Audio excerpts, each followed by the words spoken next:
Monsieur le Président, Monsieur le Ministre, mes chers collègues, notre groupe a été particulièrement inspiré à demander la création de cette seconde commission d'enquête sur la fraude et l'évasion fiscale et en l'espèce sur l'utilisation des services des établissements bancaires quant au développement de ces comportements illégaux ou aux franges de l'illégalité. Il importait à notre sens de donner à penser et à réfléchir aux parlementaires, aux militants politiques, syndicaux, associatifs et de manière plus générale aux citoyens sur ces questions qui ont particulièrement occupé l'espace du débat depuis 2008. Notre collègue Éric Bocquet, avec le président de la commission, M. Pillet, Éric Bocquet, 2 fois rapporteur de ces commissions d'enquête,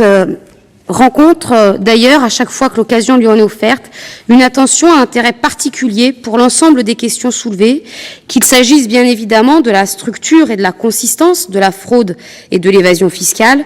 mais aussi des acteurs, des auteurs, des processus, rouages et circuits qui l'organisent, la légitiment parfois.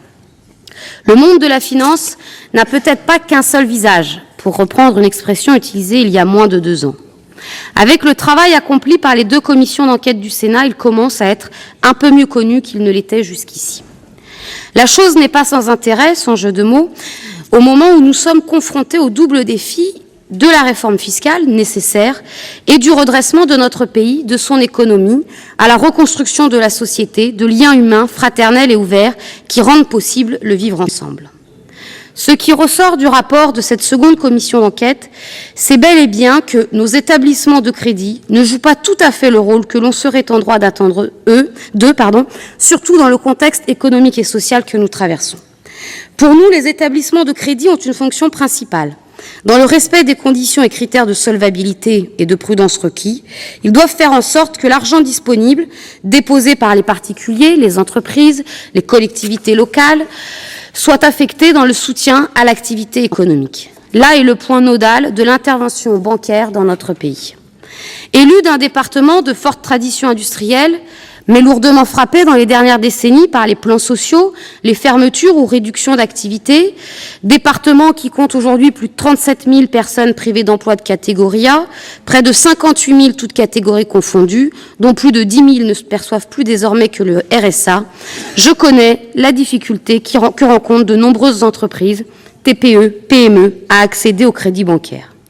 Qu'il s'agisse de disposer d'une ligne de trésorerie, pour faire face notamment à leurs obligations légales, sociales et fiscales, ou de crédits leur permettant d'investir dans de nouveaux matériels, nouveaux processus de production, projets susceptibles de générer des emplois nouveaux sur les territoires. La question est donc posée. Peu ou prou, les Ligériens laissent en effet passer sur leur compte bancaire 10 milliards d'euros de revenus par an. Les données sont d'ailleurs corroborées par la Banque de France, qui indique que sous une forme ou sous une autre, compte à vue, compte sur livret, etc., 16,9 milliards d'euros sont disponibles dans les établissements de crédit du département de la Loire pour financer l'activité économique. Nous avons à la même date 16,4 milliards d'euros de crédits accordés à l'économie, dont 9,9 milliards sont par nature des crédits de long terme, puisqu'il s'agit de prêts immobiliers. Qu'on ne s'y trompe pas, cette situation n'a rien d'exceptionnel. Elle est la marque d'un pays où l'on ne fait pas confiance aux entreprises quand elles veulent se développer, créer de la richesse et des emplois. En septembre 2013, et malgré la mise en place de la BPI, malgré la séparation des activités bancaires, nous restons donc dans un climat de faible mobilisation des sommes disponibles pour le développement de l'activité économique. Ainsi, et à l'échelle nationale, sur notre million de PME, nous avons plus de 50 milliards d'euros de ressources de crédit inemployées et il en est de même pour nos 5 000 entreprises de taille intermédiaire. Pour aller plus en détail, si le secteur de l'habitat et de l'immobilier bénéficie toujours d'un certain soutien financier, il brasse près de 328 milliards d'euros d'encours, ce sont là encore souvent des emprunts de long terme, les secteurs de l'industrie manufacturière sont en délicatesse avec les banques puisque fin septembre, les activités industrielles réalisaient 94,2 milliards d'euros de crédit,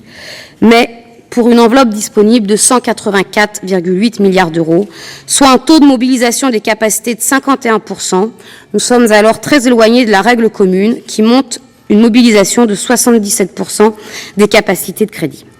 Il est donc temps, à notre avis, que les banques, dans leur activité de siège comme dans leurs activités de détail, changent de pratique et de priorité. La collecte de l'épargne salariale a vu. la captation de la trésorerie des entreprises, la distribution de produits d'épargne défiscalisés ne peuvent continuer de conduire à une situation où les potentiels de croissance, de création d'emplois, de réponse aux besoins collectifs sont bridés, voire anéantis par des choix de gestion bancaire privilégiant les activités pour compte propre, les opérations les plus juteuses et les plus rentables sur le court terme. Sans compter les opérations d'optimisation menées de longue main à partir des établissements de détail vers les filiales implantées dans des paradis fiscaux. La situation du secteur bancaire dans notre pays suffit, à notre avis, à montrer que les difficultés de notre économie ne résident pas dans un terme très à la mode et très médiatique dit du coût du travail. Pour reprendre cette détestable expression, un coût de travail qui serait trop élevé, un système de prélèvements fiscaux et sociaux pesant et incompréhensible, une absence d'innovation, de recherche, de développement, mais au contraire, nous pensons que les difficultés résident bel et bien dans une dichotomie dramatique entre capacité de financement et besoin de financement. Il est anormal, mes chers collègues, que dans un pays disposant de quelques-unes des plus grandes banques européennes et mondiales, riche d'une expertise et de compétences, dans un contexte où le taux directeur de la Banque centrale européenne, grande caisse de refinancement de tous les acteurs du secteur financier, donc ce pays n'a jamais été aussi faible, nous n'ayons toujours pas les moyens d'envisager plus que 9/10 de point de la croissance du PIB en 2014. Sans même être d'ailleurs certain que cette croissance sera écologiquement responsable et acceptable. Il est donc grand temps, à peu de jours de l'examen d'un collectif budgétaire où la dette de l'État va solder définitivement le coût du désastre du Crédit Lyonnais, que la puissance publique soit à l'initiative d'une nouvelle définition et orientation de notre secteur bancaire. Et pour reprendre l'image de notre collègue Corinne Bouchoux, c'est certainement là la saison 3 de cette série engagée il y a maintenant un peu plus de 2 ans. Et Monsieur le ministre, même si, bien évidemment, nous nous félicitons comme toujours de votre présence ici parmi nous, nous regrettons que vous n'ayez pu être accompagné ce matin d'un des ministres en charge des différentes questions en lien avec le secteur économique et bancaire. La libéralisation et la maîtrise privée du secteur bancaire n'ont pas apporté à l'économie française ce qui a été alors annoncé. Les collectivités locales ont d'ailleurs payé pour le savoir avec la faillite de Dexia,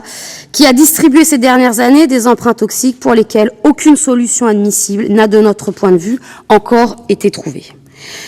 L'heure est à la fixation des règles plus strictes d'allocation d'une part des ressources des banques, cela peut commencer avec l'épargne défiscalisée, et à envisager en tant que de besoin, la maîtrise publique des établissements dont les pratiques ne seraient pas conformes aux nécessités du temps. Vous pouvez donc compter sur nous, bien évidemment, Monsieur le Ministre, pour être à l'initiative de nombreuses propositions et travailler à vos côtés pour que des réponses concrètes puissent être apportées, parce que je l'ai démontré, c'est à la fois un enjeu pour notre économie et donc pour nos concitoyennes et nos concitoyens. Et je tiens encore ici, bien évidemment, à féliciter le travail de l'ensemble des membres de la Commission, notre rapporteur Éric Bocquet et son président. Je vous remercie.